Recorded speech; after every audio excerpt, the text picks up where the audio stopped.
To je mesto Koper v občini Koper.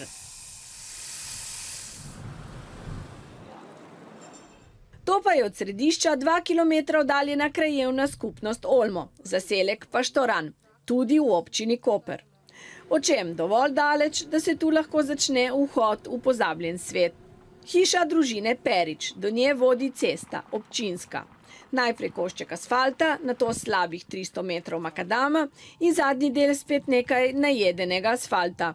Na občinsko cesto sem jaz sam financiral asfaltiranje tega dela, da se je dalo priti domov. Gospa Perič je huda bolnica, 4-krat tedensko potrebuje dializo. Skupaj z njo se v avtu prevažajo še 4 dializni bolniki. To nas vse zruka. Ko je ujma, je na tem delu voda, tako da me je mogel šofer pripeljati peš.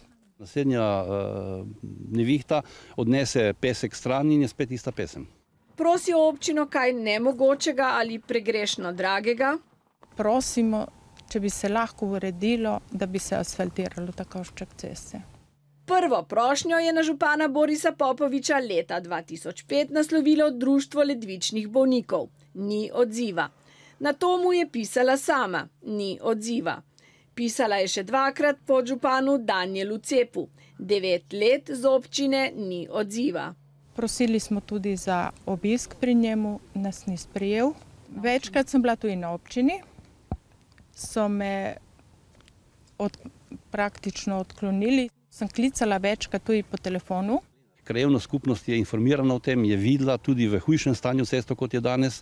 Do nedavni predsednik krajevne skupnosti, sicer tudi županov sorodnik Slobodan Popovič, nam pove, da je cesta v njihovih razvojnih načrtih, da je predlog za ureditev vsa leta pošiljal na občino, a da so jo tam metali s plana. Na občini pa pojasnjujejo, da vse krajevne skupnosti urejajo postopoma, sistematično. Najprej gosteje poseljena strnjena območja, potem pa še redko naseljene, razpršene kraje, kot je tudi Paštoran. No, včasih je vrstni red tudi obrnjen. Recimo takrat, ko je treba poskrbeti za občinskega veljaka ali za županovega prijatelja.